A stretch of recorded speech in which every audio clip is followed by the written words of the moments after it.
À l'heure de l'assaut donné par la Sûreté du Québec tout près, à Montréal, des couche-tard qui ignorent tout du drame ont sombré depuis peu dans le sommeil. Ils ont assisté la veille à un spectacle éclaté du rocker français Alain Bachung. Ils n'étaient que 700, mais ils ont vibré entre autres aux formidables accords des Vertiges de l'amour. À l'autre bout du monde, ce sont plutôt les Vertiges de la liberté qui en font vibrer certains. À preuve, le camarade Mikhaïl Gorbatchev vient d'être réélu au poste de secrétaire du Parti communiste. Cet homme va changer le cours des choses. Les délégués du parti de Lénine, de Staline et autres gloires de l'humanité s'en doutent bien, ils ont voté à contre-cœur.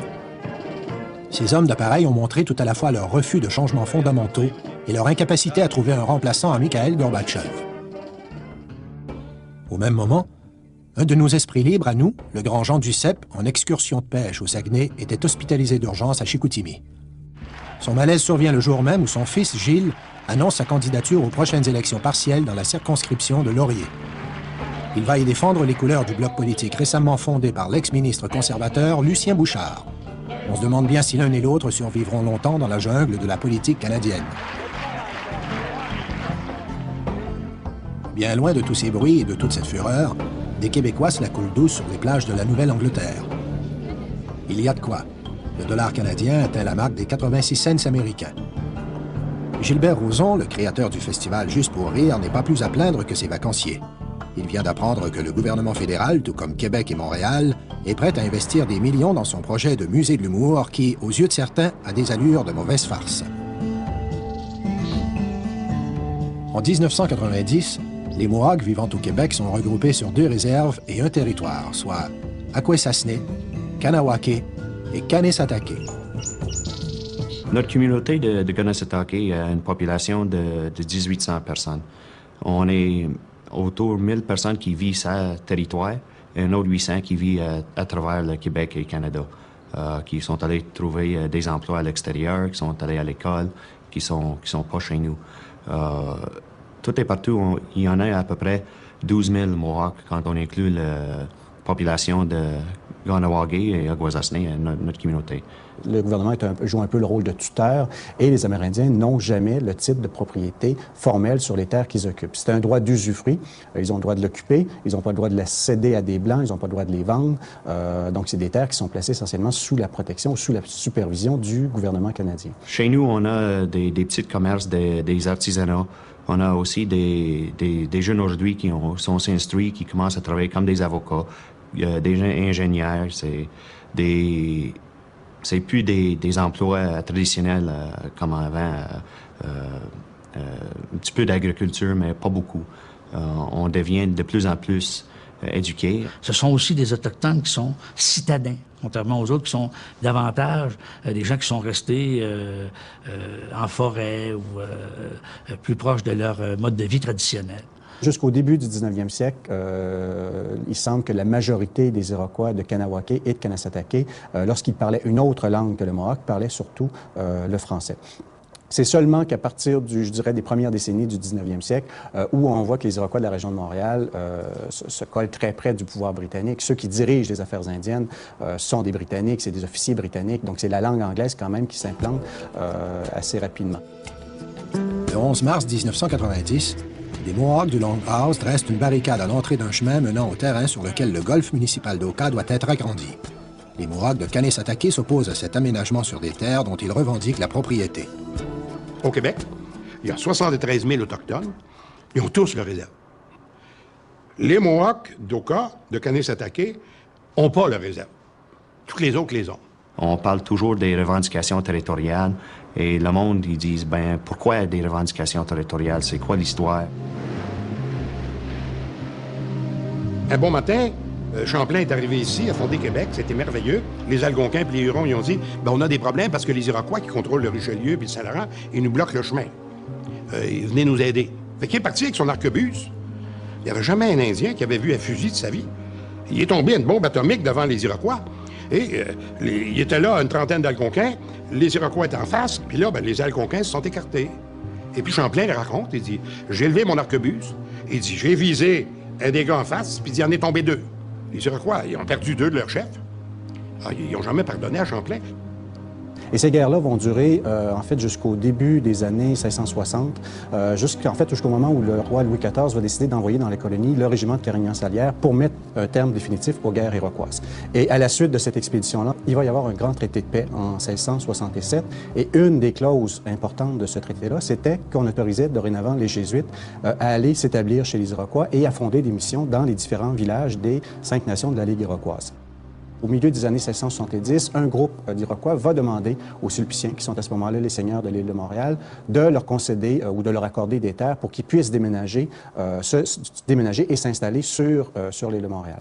Les Sulpiciens vont finalement consentir en 1677 et vont créer une première mission sur l'île de Montréal, au pied du Mont-Royal.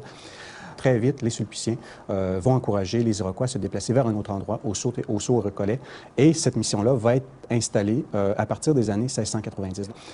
Mais encore là, la stratégie des Sulpiciens va être sensiblement la même. On laisse les Iroquois pendant quelques années dans ce secteur-là. Ensuite, on les encourage à se déplacer et encore là, une fois, pour récupérer les terres qui ont déjà été défrichées, qui sont donc très disponibles pour des colons. Il faut savoir que les Sulpiciens ne sont pas les seuls à adopter cette stratégie-là. Les Jésuites font sensiblement la même chose à Kahnawake. Donc, dès que les Iroquois déplacent leur village vers l'ouest, la stratégie des Jésuites, c'est de récupérer ces terres-là pour pouvoir en tirer ensuite des bénéfices en les concédant des colons. Et au début des années 1710, les Sulpiciens vont demander qu'une nouvelle terre, qu'une nouvelle concession leur soit faite pour pouvoir déplacer leur mission. Et finalement, en 1717, la Cour de France va se plier aux demandes des Sulpiciens et il va leur accorder la terre, la seigneurie du lac des Deux-Montagnes en pleine propriété, comme si c'était une seigneurie comme les autres. Et ce type de concession-là est vraiment à l'origine du problème, ce qu'on appelle la crise d'Oka, parce que les Iroquois ont toujours considéré que le roi de France avait concédé une seigneurie, mais non pas aux Sulpiciens, mais à eux, pour qu'ils puissent justement se déplacer et s'installer de manière définitive sur de nouvelles terres. On a des droits qui ont été garantis par des traités dans le passé, quand le Canada était tout nouveau. Dans plusieurs cas, les traités n'ont pas été respectés. Et c'est pour ça qu'il y a aujourd'hui des problèmes. La question territoriale revient toujours parce que le non-respect des traités existants. La première pétition très officielle qui est adressée par les Iroquois de Kanesatake, c'est en 1781 qu'on la voit. Et par la suite, pendant plusieurs années, en fait, pendant toute la fin du 18e siècle, pendant tout le 19e siècle, les Iroquois de Kanesatake vont adresser une série de pétitions aux autorités britanniques. Donc, à quelques reprises, dans les années 1780-90, au début du 19e siècle, on enquête, on réexamine les titres, on écoute les Iroquois, on écoute leur tradition orale, mais finalement, on arrive toujours à la conclusion que cette terre-là appartient bel et bien aux Sulpiciens et non pas aux Iroquois de Kanesatake. Le gouvernement a toujours dit non, vous n'êtes pas propriétaire des terres. Ce sont les Sulpiciens. Mais les Sulpiciens, à un moment donné, ils ont vendu l'église au village d'Oka. Ils ont vendu des terrains, et puis il n'y a jamais eu un seul Indien qui a pu être propriétaire. En 1910, il va y avoir, donc, il y a un premier procès qui a lieu. Malheureusement pour les Iroquois, la décision leur est défavorable. Le tribunal, en examinant l'ensemble des documents, en examinant les titres qui sont présentés, arrive, comme les autorités britanniques au 19e siècle, à la conclusion que cette terre-là appartienne bel et bien aux Sulpiciens et non pas aux Iroquois de Kanesatake. La cause est portée en appel, cette fois-là, devant ce qui est à ce moment-là le plus haut tribunal du Canada, c'est-à-dire le Conseil privé de Londres. Et la décision, qui est rendue en 1912, est encore là défavorable aux Iroquois de Kanesatake. À Oka, le gouvernement fédéral n'a pas accepté dans les années 70 et 80 la revendication des Mohawks, mais a reconnu une injustice historique, puisque, contrairement ailleurs au Canada, il n'y avait pas de réserve indienne, il n'y avait pas de territoire unifié. Donc, le fédéral, pour corriger cette injustice historique-là, a mis en place un processus de réunification des terres. Il respectait deux principes, fort simples. On respecte la propriété privée des citoyens canadiens et on corrige une injustice historique. Donc, ça devait se faire sur une longue période. Le rachat, les gens allaient volontairement vendre leurs terres et le gouvernement fédéral allait racheter puis réunifier des terres pour faire un territoire unifié pour les Mohawks de Kanesatake. Autour de 1973, il se forme une société des Warriors, une société des guerriers à Kahnawake, sous l'impulsion du fait que les Mohawks se sentent un peu envahis par des Blancs à l'intérieur de leur réserve. Par la suite, ça demeure relativement calme. Le mouvement ne prend pas beaucoup d'ampleur. Mais en 1978, il y a des policiers de la Sûreté du Québec qui se risquent sur la réserve. Et à ce moment-là, ils sont encerclés par des gens de la réserve. Et dans la panique, un des policiers tire sur un Mohawk et le tue. Donc, à partir de là, il n'y aura plus jamais un policier de la Sûreté du Québec qui va mettre les pieds sur la réserve à Kanawake. Et la Société des guerriers prend vraiment, à ce moment-là, une expansion assez énorme au niveau de son influence, surtout. Mais dans les années 80, avec la montée des taxes sur les cigarettes, ces choses-là, le commerce illicite entre le Canada et les États-Unis s'intensifie dans la réserve d'Akwesasne. La réserve d'Akwesasne qui est aussi probablement l'endroit où il y a le plus de traditionalistes et le plus de nationalistes Mohawks. Et arrive 88, la GRC envahit la réserve de Kanawake, saisissent un paquet de cigarettes, arrête un paquet de monde. La Société des guerriers se manifeste là, vraiment, c'est sa première manifestation publique là, qui va surprendre tout le monde autour de Montréal, bloque le Pont-Mercier. Et ça dure à peu près 30-36 heures. On s'est rendu compte, surtout à ce moment-là, qu'il était d'une efficacité assez diabolique. Si vous sentez que vous ne pouvez pas coexister avec nous, vous pouvez déménager.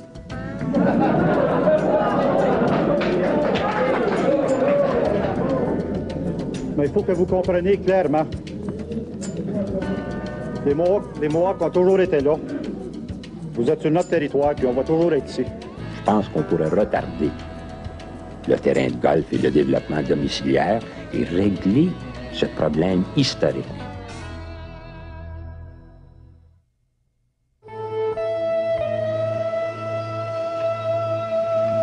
La municipalité s'est dit, dépêchons-nous avant que le gouvernement fédéral achète ces terres-là. Essayons de rentabiliser ces terres-là, découper un territoire non zoné agricole, en faire des condominiums de luxe avec une belle vue sur le lac des Deux-Montagnes, et puis un beau 18 trous, parce qu'il y avait déjà un golf de 9 trous. Et ensuite de ça, on voulait agrandir ça, couper une forêt mixte, là, couper une partie de la Pinède, empêcher le cimetière Mohawk de se développer parce qu'on allait ceinturer complètement.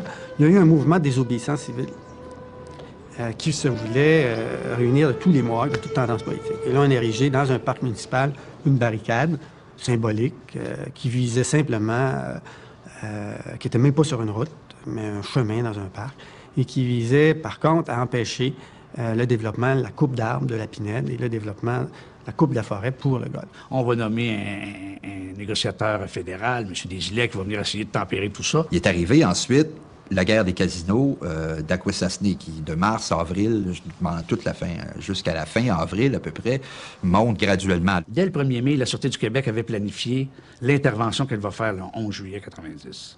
Et c'est à cause d'un événement qui arrive à Akwesasne. Il y a une tuerie cette nuit-là. Ça va se tirer pendant toute la nuit à Akwesasne, jusqu'à temps que les chargeurs soient vidés, jusqu'à temps que chacun des belligérants n'ait plus de balles. Sinon, ça se serait probablement poursuivi tout au cours de la journée. Il y a deux groupes, les pro-casinos et les anti-casinos. Et ça finit par faire 2 morts. Lorsque les policiers ont envahi Akwesasne le 1er mai, les Warriors sont comme en déclaration de guerre ouverte contre toutes les autorités élues à l'intérieur de ces réserves-là. Et c'est évident qu'ils contestent leur pouvoir. Et c'est ça qui va déplacer le travail de la Sûreté du Québec d'Oka vers Akwesasne, parce qu'à Akwesasne, il y a une urgence, là. S'il y a un conflit aussi de compétences entre les policiers pour intervenir sur un territoire, ça aide pas, ça. Ça favorise la criminalité. C'est ce qui s'est passé à Akwesasne, puisqu'on ne contrôlait plus la frontière canadienne, puisqu'il y avait un conflit de compétences politiques. Donc là, il y a eu un trou dans la frontière pendant des années, puis c'est pas juste des cigarettes et de l'alcool. Aujourd'hui encore, c'est des immigrants, puis des drogues, puis des armes. Donc ça, évidemment, il y a un dossier, là, puis à Kanasatake, puis à Kanawake, probablement, les gens sont au courant qu'il y a une petite mafia autochtone. Il y a une grande partie de la population, autant que les Mohawks, veulent garder la forêt, et vous ignorez ça. Vous continuez à vous entêter à réaliser un projet qui met la sécurité sociale du village en danger. Ils ont, à mon avis, présentement, pour objectif d'obtenir par la violence une occupation illégale, des menaces et le chantage, que la municipalité d'Oka cède une partie du territoire actuel. On va finir par se le mettre dans la tête. Tout le monde dit que c'est une réserve. Oka, c'est pas une réserve. Qui sont totalement... Le responsable des affaires autochtones envoie une lettre au maire d'Oka, Jean Ouellette, dans laquelle il le supplie carrément de renoncer à sa demande d'intervention à la Sûreté du Québec. Il le supplie et il lui dit presque qu'il y a un danger, qu'il y ait des coups de feu tirés et que des personnes soient tuées. Nous avions d'autres alternatives que de remettre le dossier à la Sûreté du Québec. Et c'est ce que nous avons fait ce matin. Les pacifistes, les gens qui étaient contre l'utilisation des armes à feu, ont dû quitter les barricades 3 jours avant la crise d'Oka. Les gens qui représentaient la Confédération iroquoise. Et la Société des guerriers a pris littéralement le contrôle de la barricade à ce moment-là. Il y a une malconception que notre peuple chez nous, notre monde de Kanesatake s'est fait tasser par des warriors de l'extérieur. Pendant cet été-là, c'était une question de médias où les gouvernements ils ont mis l'idée dans la tête de la population en général que c'est des gens d'extérieur qui sont venus semer de la trouble ici. C'était pas la réalité qu'on vivait. Les warriors sont du monde de chez nous, des autres réserves Mohawks, qui sont venus nous appuyer dans le territoire. Et la SQ va tenir un meeting exceptionnel toute l'après-midi, toute la soirée. Et même, je dirais, la décision d'intervenir, c'est peut-être pris aux petites heures de la nuit. On l'a jamais vraiment su. Curieusement, la Sûreté du Québec était pas mal au courant de ce qui se passait.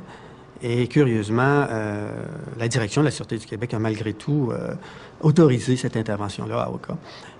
Et ils avaient des informations venant d'informateurs et d'autres sources qui disaient qu'il y a un groupe paramilitaire, vous allez provoquer, vous allez favoriser le développement de ces groupes paramilitaires-là si vous intervenez de cette façon-là. Ni le ministre de la Sécurité publique, ni le premier ministre Bourassa ne sont prévenus de la décision de la Sûreté du Québec. Pendant cela, moi, j'étais dans mon automobile à Oka et j'attendais.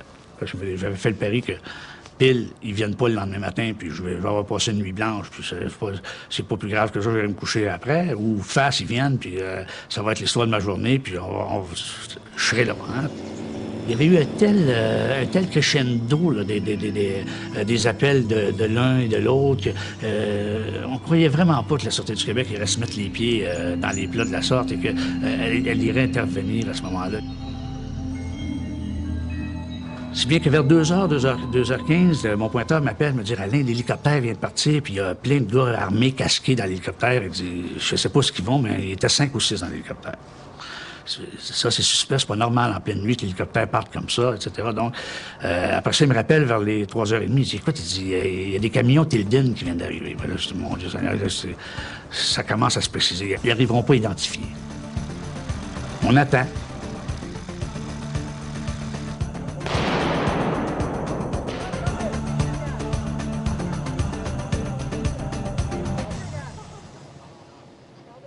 À 7h20 le matin du 11 juillet, on lançait des bombes lacrymogènes dans Pinel. Le vent renvoyait toute la fumée sur les policiers. Ça ressemble à Police Académie numéro 9.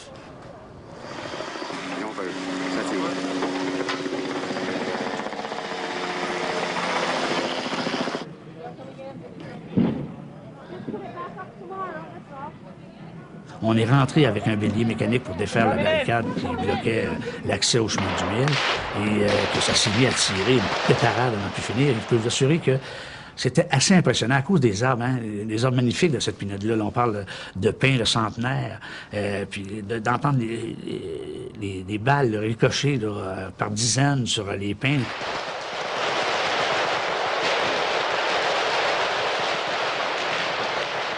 On sait aujourd'hui que les Autochtones utilisaient de la munition qui n'était pas de la munition toute parfaite, qui était de la munition qui avait été rejetée par les usines de ICI.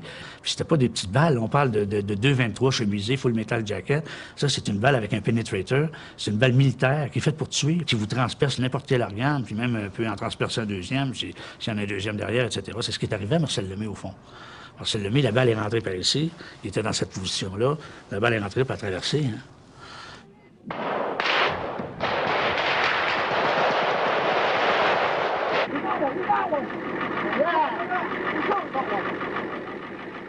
J'étais là à ce moment-là, j'étais juste sur le bord de la forêt, je les voyais même pas. Ils étaient au moins une 60aine. Donc, ils encerclaient complètement le territoire, comme en demi-lune, si bien qu'ils étaient tout à fait maîtres de ce territoire-là. Aussitôt qu'ils ont vu la police foncer, ils ont tiré. On était en direct pratiquement tout le temps parce que ça a été un feu roulant jusqu'à à peu près 9h moins 20, 9h moins quart, ces eaux-là, quand Marcel Lemay va tomber. Le caporal Marcel Lemay est atteint au cœur d'une balle de calibre 223. Voyant cela, les policiers rebroussent aussitôt chemin en abandonnant derrière eux leur matériel. Les Mohawks s'emparent de 4 voitures, de 2 camionnettes et du bélier mécanique, et ils dressent une nouvelle barricade, cette fois sur la route 344, qu'ils bloquent.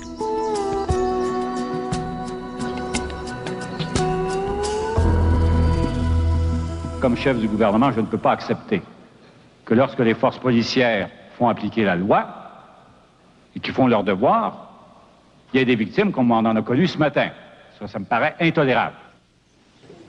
Simultanément, à Kahnawake, la situation est complètement différente. Là, on réagit immédiatement en temps d'1 heure ou 2 à l'intervention policière de la SQ à Oka et on bloque encore une fois, une deuxième fois, le pont Mercier. Et c'est là que va se dérouler, c'est vraiment le nœud de la crise va se trouver là. C'est devenu une insurrection, puisque les pouvoirs publics Mohawks ont décidé d'appuyer ça. Et à ce moment-là, il y a eu comme une alliance des différentes composantes de la société Mohawk. Il y a les traditionnalistes, il y a le conseil de bande, et M. John Horton, à ce moment-là, stratégiquement, peut-être qu'il ne voulait pas être la courroie de transmission des gouvernements pour réprimer les warriors, mais il a décidé plutôt de s'allier aux sociétés des guerriers dans ce conflit-là. Les policiers dressent des barrages routiers à différents points d'entrée d'Oka, si bien que seuls les résidents et les journalistes sont autorisés à circuler librement. Au lendemain de l'assaut raté de la Sûreté du Québec, un sondage révèle qu'une majorité de Montréalais désapprouvent l'intervention policière et soutiennent les Amérindiens au détriment de la municipalité d'Oka. Ces Montréalais ont-ils plus que d'autres le sens des réalités? Sont-ils mieux informés que d'autres Québécois? Ou se sentent-ils solidaires de ces Amérindiens parce qu'ils croient avoir une large part de sang indien qui leur court dans les veines? Avons-nous du sang amérindien? Eh bien, oui, nous en avons, et la plupart des Québécois francophones en ont, mais ils en ont très peu. Pourquoi? Parce qu'ils descendent essentiellement des Français qui sont venus dès le 17e siècle. Alors, au programme de recherche en démographie historique à l'Université de Montréal, en mesurant l'ascendance de la population qui se marie dans les 30-35 dernières années du régime français, on mesure quoi? On mesure le sang, autrement dit le patrimoine génétique. Que nous donne cette mesure? Elle nous dit que les conquis, les Canadiens français conquis en 1760, sont à 97% d'origine française. Or, 95% du sang des francophones de 1960 provient des conquis de 1760, 2 siècles plus tôt. Donc, le patrimoine génétique des francophones des dernières générations provient essentiellement, presque exclusivement, on pourrait dire, des Canadiens français de 1760, qui eux-mêmes n'ont que fort peu de sang amérindien. Avec toutes ces mesures, nous sommes obligés de conclure que le sang amérindien, oui, beaucoup de Québécois en ont, mais dans une fraction, en moyenne, extrêmement limitée. Cette compréhension temporaire des positions amérindiennes par les Montréalais n'est absolument pas partagée par les citoyens de la Rive-Sud, qui sont dorénavant privés du pont Mercier. 500 d'entre eux se sont massés le long des barrages de la Sûreté du Québec établis à la frontière de Châteauguay et de Kahnawake. Il s'en est fallu de peu pour que la situation ne dégénère.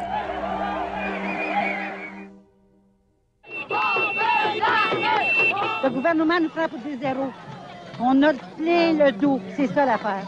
C'est pour ça qu'on en veut au gouvernement. Un comité de citoyens de Châteauguay, privé de route et bien fâché de pont, me demande, personne ne nous appuie, il n'y a pas de leader, tout le monde a peur, c'est l'attentisme. Voulez-vous venir? Je me sentais un peu gêné parce que j'avais un micro. On me dit, je me serais de mon micro finalement pour faire de l'agitation.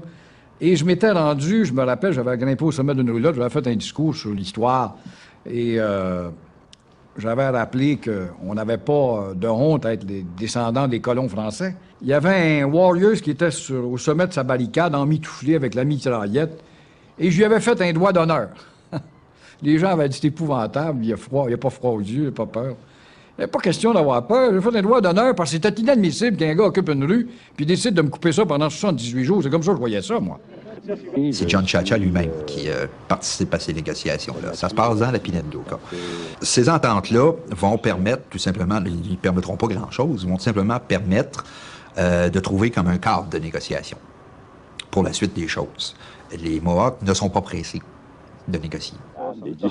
John Chacha, à ce moment-là, de bonne foi, je crois, permet l'arrivée des conseillers spirituels.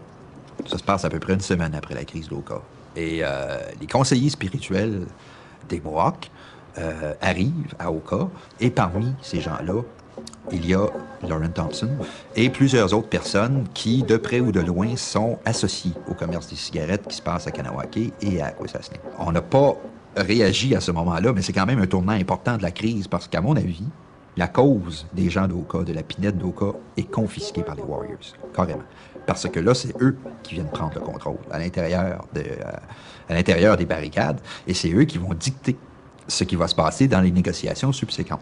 Il n'est pas question que l'on négocie alors que les barricades sont maintenues et nous ne négocierons pas alors que les armes sont utilisées pour provoquer les négociations. Le gouvernement fédéral panique complètement. Il ne sait pas quoi faire. Ils vont acheter les terrains en espérant que ça va tranquilliser les Mohawks. Peut-être que ça l'aurait satisfait les traditionalistes Mohawks à l'intérieur d'Oka. Mais déjà, à ce moment-là, au moment où le gouvernement fédéral fait ça, c'est plus eux qui contrôlent le conflit. C'est les Warriors. Et les Warriors, eux, ne se satisfont pas de ça. Ils veulent que la police sorte d'Akwesasne, ils veulent que la police sorte de Kanawake, et ils veulent surtout que la police évacue les barrières qu'ils mettent autour d'Oka.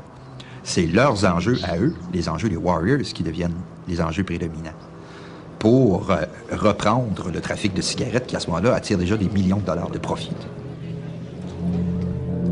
Les autorités fédérales annoncent qu'elles sont prêtes à acheter la paix.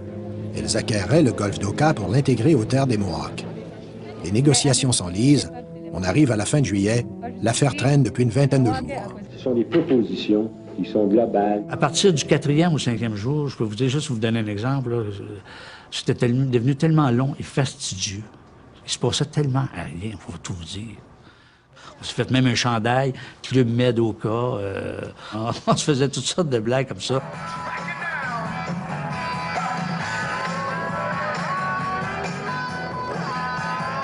On passait des grandes journées de seuls, les journalistes, à côté de la barricade. Il n'y avait pas un autochtone là-dedans. Là. La Pinède était vide. Ils dormaient, ces gens-là. Là. Parce que souvent, ils passaient les nuits blanches. Puis le jour, ils dormaient, ils comptaient sur nous pour surveiller la barricade. On était un peu manipulés, d'une certaine façon. Des centaines d'Autochtones et leurs sympathisants manifestent leur appui aux Mohawks à travers le Canada. Tous demandent l'intervention urgente du gouvernement fédéral. La Confédération des 6 nations iroquoises s'adresse même à la Commission des droits de la personne de l'ONU pour que celle-ci intervienne. Le Premier ministre du Québec a demandé l'aide des forces canadiennes pour aider les partis à mettre fin à la confrontation. Le 12 août, les ministres Chia et Seddon se rendent derrière les barricades d'Oka pour signer une entente sur les préconditions à la négociation qu'a obtenue le juge Gould. Cette scène montrant 2 ministres signant une entente avec un warrior masqué dans une zone occupée par des insurgés armés scandalise l'opinion publique. Le gouvernement québécois est blâmé par certains pour son manque de jugement. Le même jour, à Saint-Louis-de-Gonzague, en banlieue sud de Montréal, une nouvelle manifestation de solidarité Châteauguay est violemment réprimée par la Sûreté du Québec. Quelques 150 citoyens sont blessés à la suite des coups de matraque assénés par les policiers. 8 d'entre eux sont arrêtés. Ça devient une crise sociale quand même aiguë au Québec. À partir de ce jour-là, les policiers de la Sûreté du Québec seront pris à partie tous les soirs par des citoyens devant la barricade de Kanawake. La tension atteint un niveau insupportable. Je comprends qu'il y en a des révolutionnaires qui sont écœurés, mais ils ne sont pas là à fesser sur tout le monde comme ils font là. Il y a une première ronde de négociation à la trappe de Oka, avec un négociateur provincial qui s'appelle Alex Patterson et un négociateur fédéral Bernard Roy. Ils rencontrent des groupes très variés d'une journée à l'autre. À un moment donné, après une séance de négociation, les Mohawks décident de quitter en disant qu'ils ne négocient pas après le coucher du soleil. On est loin d'être rendu au bout du tunnel.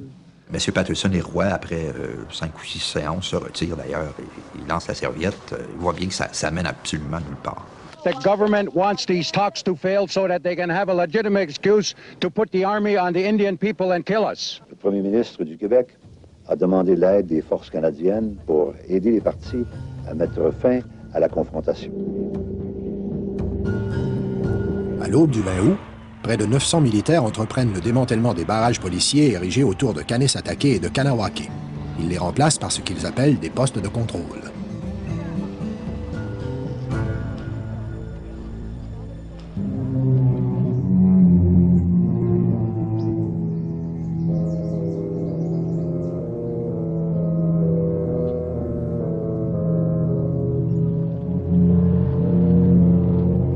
Le 28 août, à 17h, les militaires lancent un ultimatum de 24 heures tout en assurant qu'ils poursuivent leur déploiement et leur préparation.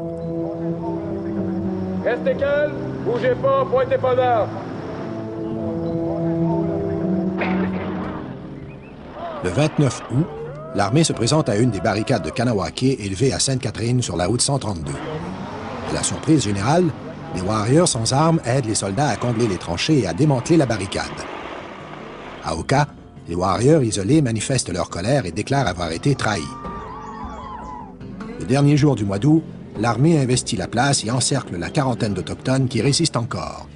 L'armée, qui a été appelée en renfort, repousse les Mohawks d'Oka dans leur dernier retranchement autour du centre de désintoxication. Ça va durer un mois, c'est une dernière partie-là de la crise. Et pendant cette partie-là de la crise, arrivent de nouveaux personnages qui se manifestent. Et on va appeler ça les négociations de la dernière chance. Et ça va durer encore là plusieurs semaines. Et est-ce qu'on essaie de négocier finalement un cadre, on ne l'appelle pas comme ça, mais c'est un cadre de reddition. Comment faire en sorte qu'ils ne perdent pas la face? Parce que finalement, leur combat est perdu. Le 1er septembre, en soirée à Kahnawake, l'armée prend le contrôle du pont Mercier. On en est au dernier long week-end de l'été, celui de la fête du travail. Il est prévu que le pont ouvrira pour la rentrée. C'est la fin de ce que certains appelleront l'été indien. Depuis que le pont Mercier a été réouvert à la circulation, depuis que ils ont constaté qu'à Kahnawake, l'unanimité autour des Warriors s'est fragilisée et que les Warriors ont été obligés d'abandonner le pont Mercier, les gens d'Oka se sentent complètement isolés. Mais sauf qu'ils résistent parce qu'ils ne peuvent pas laisser le conflit mourir comme ça. Ce serait une défaite complète. Donc, ils résistent pendant tout un long mois. Ça va être pénible de voir arriver des événements vraiment assez pénibles. Hey! Have him shoot! Shoot! Fucker! Get him out of here! Les Mohawks sont vraiment en train de paniquer. Ils sont en état de panique pure et simple.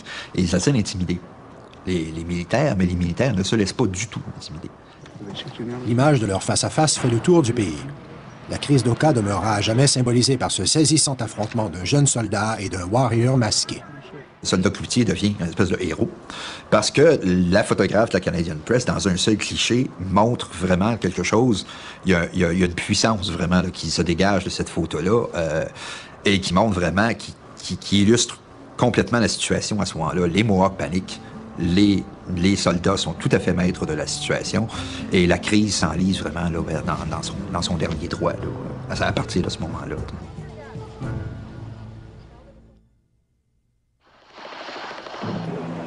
Le 18 septembre, une explosion de violence est provoquée par une opération menée par l'armée et la Sûreté du Québec sur l'île Tekakwitha à Kahnawake. À l'entrée de l'île, 200 Mohawks s'attaquent aux soldats qui font le guet pendant qu'une soixantaine de policiers recherchent des armes. 10 militaires sont sévèrement battus par les manifestants au point d'être évacués immédiatement. 75 Amérindiens sont blessés ou incommodés par la fumée. On réduira et remplacera graduellement l'effectif de l'armée à Oka par celui de la Sûreté du Québec.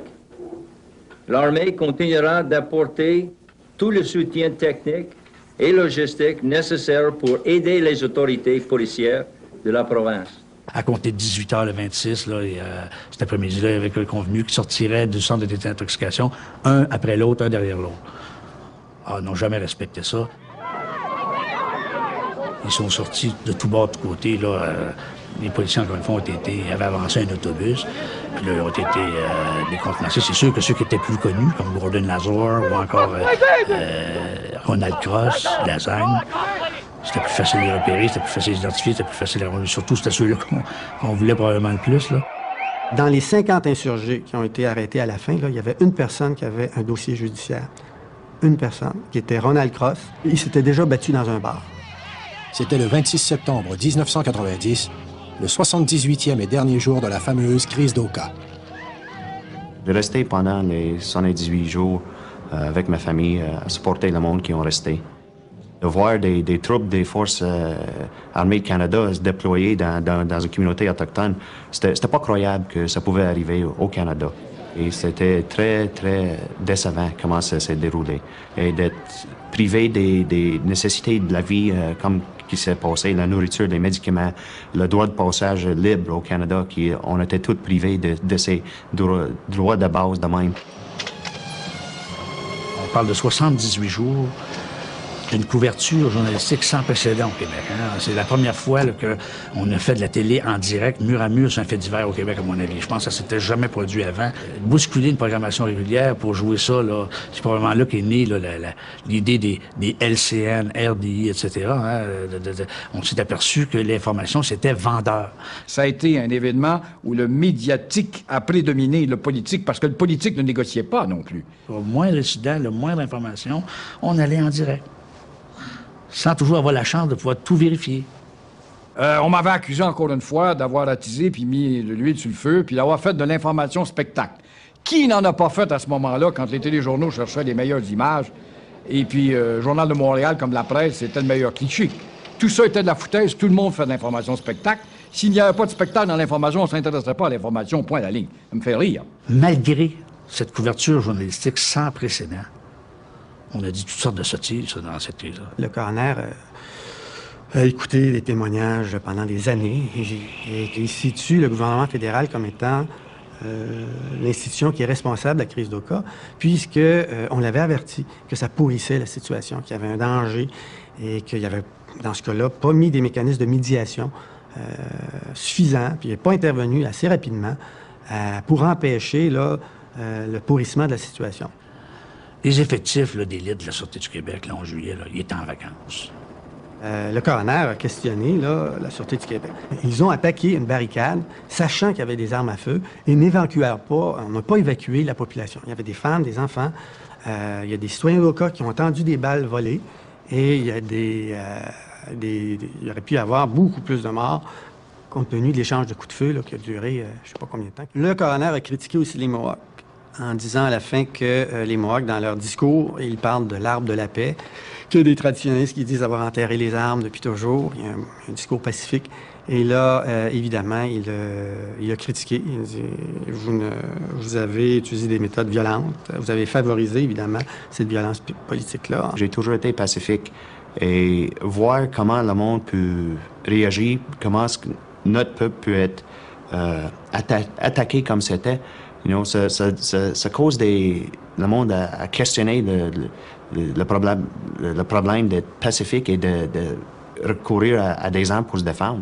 C'est une vraie dilemme, puis il y a beaucoup de gens chez nous qui ont dealé avec ce problème-là. Personne ne veut parler publiquement, ressasser tous ces vieux souvenirs-là, surtout s'ils ont été des figures importantes durant la crise, comme porte-parole, par exemple, de leur communauté, parce que c'est comme rouvrir des plaies. C'est un sujet très, très touché pour le monde de se parler. Il y a beaucoup d'émotions avec la crise de 90. Ces gens-là appartiennent à une culture d'une richesse inestimable et s'il faut qu'elle disparaisse en passant l'éponge dessus, au nom de l'efficacité, ben le Canada va perdre quelque chose en termes de personnalité. Juste avant 90, le monde parlait, mais il n'y a pas de personne qui écoutait des problématiques de chacun. Fait que quand le monde ne parle pas, il y a beaucoup plus de chances qu'il y ait une malcompréhension des situations. Évidemment, là, on a des moyens pour éviter le développement d'une crise politique. Puis on a une expérience aussi du côté des politiciens puis des policiers qu'on n'avait pas dans les années 90. On a compris qu'on avait intérêt à négocier hors la présence des caméras puis du public. Fait que c'est un changement de philosophie, surtout au niveau du gouvernement, qui parle plutôt du partenariat qu'à la place d'être le grand frère des Indiens.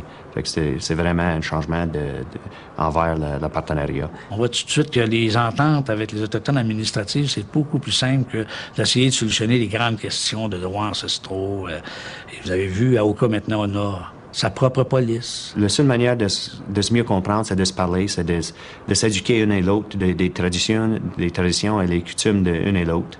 Et c'est de cette manière-là qu'on va venir à se comprendre. C'était à la fois un événement médiatique, à la fois un réel événement d'histoire, où on aurait pu avoir l'occasion d'apprendre beaucoup de choses sur un peuple qu'on connaissait pas beaucoup. On essaie de se rappeler de plus en plus que pas juste deux peuples fondateurs, et c'est malheureusement des crises comme ça qui nous amènent à changer de mentalité, Et ça a participé, là, disons, là, à une meilleure connaissance de la réalité autochtone, puis comment intégrer ça dans nos institutions politiques. Une crise comme qui s'est arrivée chez nous en 1990 ne pourra pas se reproduire tant et aussi longtemps qu'il y a de la dialogue entre toutes les parties.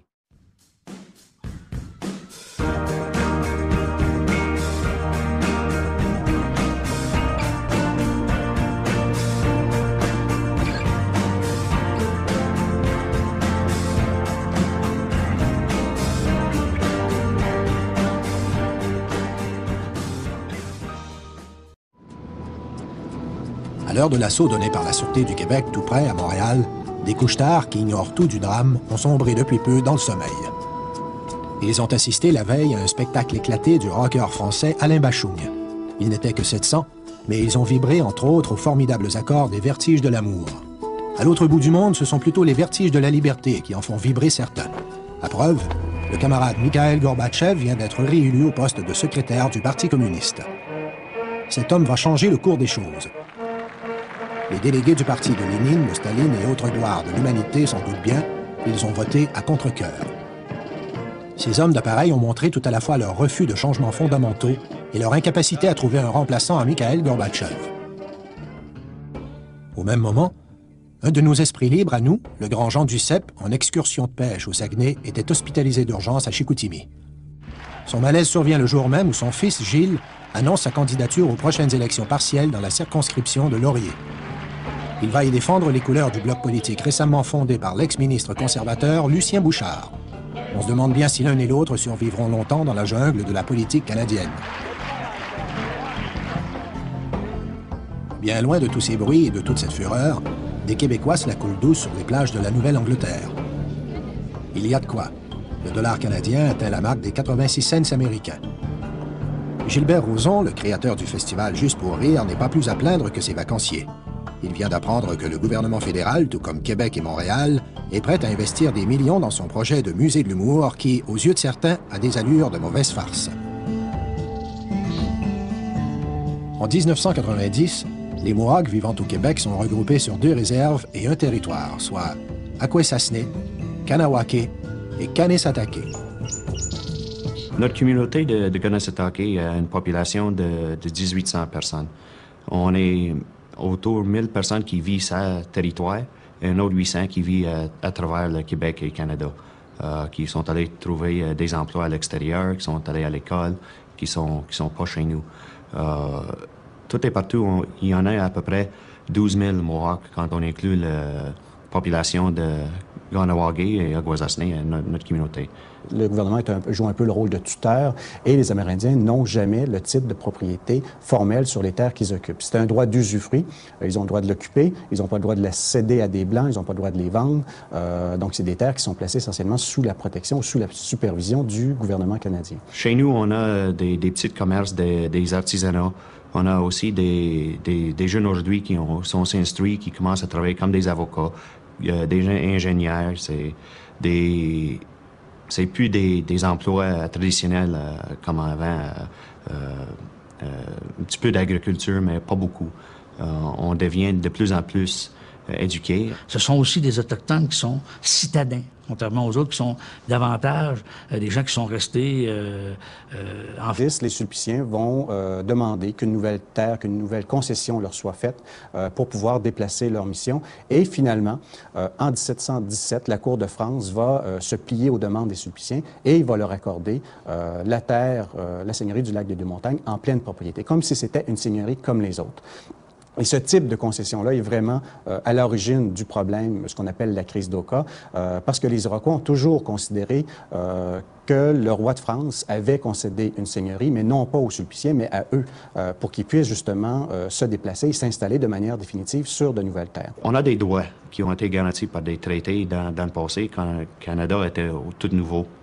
Dans plusieurs cas, les traités n'ont pas été respectés. Et c'est pour ça qu'il y a aujourd'hui des problèmes. La question territoriale revient toujours parce que le non-respect des traités existants. La première pétition très officielle qui est adressée par les Iroquois de Kanesatake. C'est en 1781 qu'on la voit. Et par la suite, pendant plusieurs années, en fait, pendant toute la fin du 18e siècle, pendant tout le 19e siècle, les Iroquois de Kanesatake vont adresser une série de pétitions aux autorités britanniques. Donc, à quelques reprises, dans les années 1780-90, au début du 19e siècle, on enquête, on réexamine les titres, on écoute les Iroquois, on écoute leur tradition orale, mais finalement, on arrive toujours à la conclusion que cette terre-là appartient bel et bien aux Sulpiciens et non pas aux Iroquois de Kanesatake. Le gouvernement a toujours dit non, vous n'êtes pas propriétaire des terres. Ce sont les Sulpiciens. Mais les Sulpiciens, à un moment donné, ils ont vendu l'église au village d'Oka. Ils ont vendu des terrains, et puis il n'y a jamais eu un seul Indien qui a pu être propriétaire. En 1910, il y a un premier procès qui a lieu. Malheureusement pour les Iroquois, la décision leur est défavorable. Le tribunal, en examinant l'ensemble des documents, en examinant les titres qui sont présentés, arrive, comme les autorités britanniques au 19e siècle, à la conclusion que cette terre-là appartienne bel et bien aux Sulpiciens et non pas aux Iroquois de Kanesatake. La cause est portée en appel, cette fois-là, devant ce qui est, à ce moment-là, le plus haut tribunal du Canada, c'est-à-dire le Conseil privé de Londres. Et la décision, qui est rendue en 1912, est encore là, défavorable aux Iroquois de Kanesatake. À Oka, le gouvernement fédéral n'a pas accepté dans les années 70 et 80 la revendication des Mohawks, mais a reconnu une injustice historique, puisque, contrairement à ailleurs au Canada, il n'y avait pas de réserve indienne, il n'y avait pas de territoire unifié. Donc, le fédéral, pour corriger cette injustice historique-là, a mis en place un processus de réunification des terres. Il respectait deux principes, fort simples. On respecte la propriété privée des citoyens canadiens et on corrige une injustice historique. Donc, ça devait se faire sur une longue période.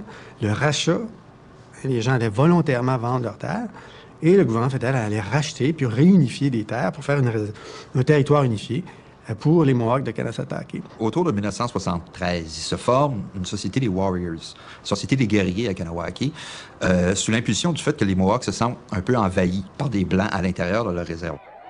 Par la suite, ça demeure relativement calme. Le mouvement ne prend pas beaucoup d'ampleur, mais en 1978... Vraiment poursuivi tout au cours de la journée. Il y a deux groupes, les pro-casinos et les anti-casinos. Et ça finit par faire 2 morts. Lorsque les policiers ont envahi Akwesasne le 1er mai, les Warriors sont comme en déclaration de guerre ouverte contre toutes les autorités élues à l'intérieur de ces réserves-là. Et c'est évident qu'ils contestent leur pouvoir. Et c'est ça qui va déplacer le travail de la Sûreté du Québec d'Oka vers Akwesasne, parce qu'à Akwesasne, il y a une urgence, là. S'il y a un conflit aussi de compétences entre les policiers pour intervenir sur un territoire, ça aide pas, ça. Ça favorise la criminalité. C'est ce qui s'est passé à Akwesasne, puisqu'on ne contrôlait plus la frontière canadienne, puisqu'il y avait un conflit de compétences politiques. Donc là, il y a eu un trou dans la frontière pendant des années, puis c'est pas juste des cigarettes ou de l'alcool. Aujourd'hui encore, c'est des immigrants, puis des drogues, puis des armes. Donc ça, évidemment, il y a un dossier, là, puis à Kanesatake, puis à Kanawake, probablement, les gens sont au courant qu'il y a une petite mafia autochtone. Il y a une grande partie de la population, autant que les Mohawks, veulent garder la forêt, et vous ignorez ça. Vous continuez à vous entêter à réaliser un projet qui met la sécurité sociale du village en danger. Ils ont, à mon avis, présentement, pour objectif d'obtenir par la violence une occupation illégale, des menaces et le chantage, que la municipalité d'Oka cède une partie du territoire actuel. On va finir par se le mettre dans la tête. Tout le monde dit que c'est une réserve. Oka, c'est pas une réserve. Qui sont totalement... Les responsables des affaires autochtones envoient une lettre au maire d'Oka, Jean Ouellette, dans laquelle il le supplie carrément de renoncer à sa demande d'intervention à la Sûreté du Québec. Il le supplie et il lui dit presque qu'il y a un danger, qu'il y ait des coups de feu tirés et que des personnes soient tuées. Nous avions d'autres alternatives que de remettre le dossier à la Sûreté du Québec. Et c'est ce que nous avons fait ce matin. Les pacifistes, les gens qui étaient contre l'utilisation des armes à feu, ont dû quitter les barricades 3 jours avant la crise d'Oka. Les gens qui représentaient la Confédération iroquoise. Et la Société des guerriers a pris littéralement le contrôle de la barricade à ce moment-là. Il y a une malconception que notre peuple chez nous, notre monde de Kanesatake s'est fait tasser par des warriors de l'extérieur. Pendant cet été-là, c'était une question de médias où les gouvernements ils ont mis l'idée dans la tête de la population en général que c'est des gens d'extérieur qui sont venus semer de la trouble ici. C'était pas la réalité qu'on vivait. Les Warriors sont du monde de chez nous, des autres réserves Mohawk, qui sont venus nous appuyer dans le territoire. Et la SQ va tenir un meeting exceptionnel toute l'après-midi, toute la soirée. Et même, je dirais, la décision d'intervenir, c'est peut-être pris aux petites heures de la nuit. On l'a jamais vraiment su. Curieusement, la Sûreté du Québec était pas mal au courant de ce qui se passait. Et curieusement, la direction de la Sûreté du Québec a malgré tout autorisé cette intervention-là à Oka. Et ils avaient les informations venant d'informateurs et d'autres sources qui disaient que... Forêt ou plus proche de leur mode de vie traditionnel. Jusqu'au début du 19e siècle, il semble que la majorité des Iroquois de Kanawake et de Kanasatake, lorsqu'ils parlaient une autre langue que le Mohawk, parlaient surtout le français. C'est seulement qu'à partir, je dirais, des premières décennies du 19e siècle, où on voit que les Iroquois de la région de Montréal se collent très près du pouvoir britannique. Ceux qui dirigent les affaires indiennes sont des Britanniques, c'est des officiers britanniques, donc c'est la langue anglaise quand même qui s'implante assez rapidement. Le 11 mars 1990, les Mohawks du Longhouse dressent une barricade à l'entrée d'un chemin menant au terrain sur lequel le golfe municipal d'Oka doit être agrandi. Les Mohawks de Kanasatake s'opposent à cet aménagement sur des terres dont ils revendiquent la propriété. Au Québec, il y a 73 000 Autochtones. Ils ont tous leur réserve. Les Mohawks d'Oka, de Kanasatake, n'ont pas leur réserve. Toutes les autres les ont. On parle toujours des revendications territoriales et le monde, ils disent, ben pourquoi des revendications territoriales? C'est quoi l'histoire? Un bon matin, Champlain est arrivé ici, a fondé Québec, c'était merveilleux. Les Algonquins et les Hurons, ils ont dit, ben, on a des problèmes parce que les Iroquois qui contrôlent le Richelieu puis le Saint-Laurent, ils nous bloquent le chemin. Venez nous aider. Fait qu'il est parti avec son arquebuse. Il n'y avait jamais un Indien qui avait vu un fusil de sa vie. Il est tombé à une bombe atomique devant les Iroquois. Et il était là, une trentaine d'Algonquins. Les Iroquois étaient en face, puis là, ben, les Algonquins se sont écartés. Et puis Champlain le raconte, il dit, j'ai levé mon arquebuse. Il dit, j'ai visé un des gars en face, puis il en est tombé deux. Les Iroquois, ils ont perdu deux de leurs chefs. Ah, ils n'ont jamais pardonné à Champlain. Et ces guerres-là vont durer, en fait, jusqu'au début des années 1660, jusqu'au moment où le roi Louis XIV va décider d'envoyer dans les colonies le régiment de Carignan-Salière pour mettre un terme définitif aux guerres iroquoises. Et à la suite de cette expédition-là, il va y avoir un grand traité de paix en 1667. Et une des clauses importantes de ce traité-là, c'était qu'on autorisait dorénavant les Jésuites à aller s'établir chez les Iroquois et à fonder des missions dans les différents villages des 5 nations de la Ligue iroquoise.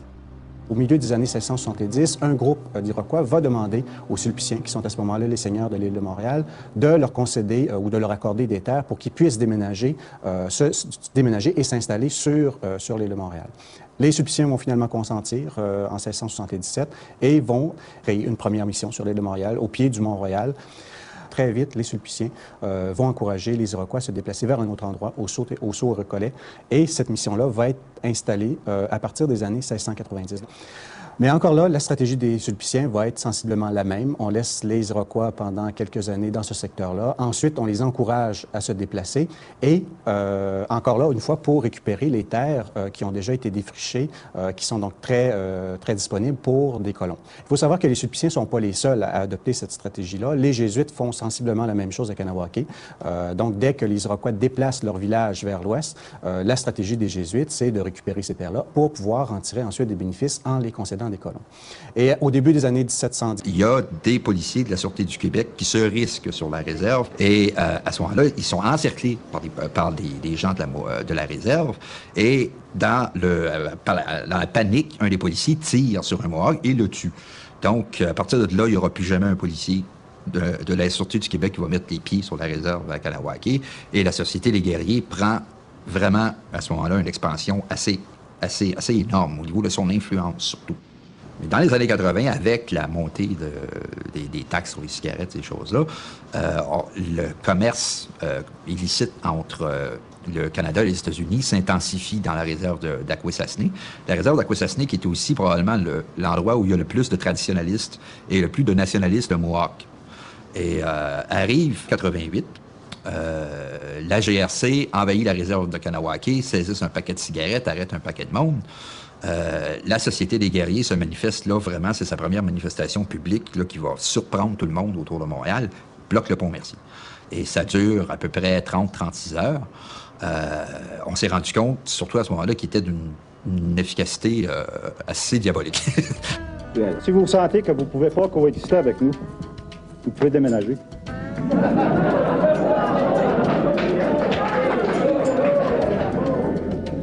Mais il faut que vous compreniez clairement.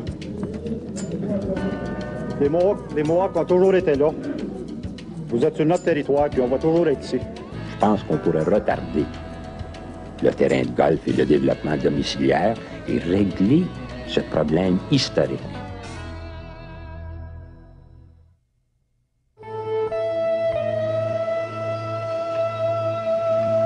La municipalité s'est dit, dépêchons-nous avant que le gouvernement fédéral achète ces terres-là. Essayons de rentabiliser ces terres-là, découper un territoire non zoné agricole, en faire des condominiums de luxe avec une belle vue sur le lac des Deux-Montagnes, et puis un beau 18 trous, parce qu'il y avait déjà un golf de 9 trous.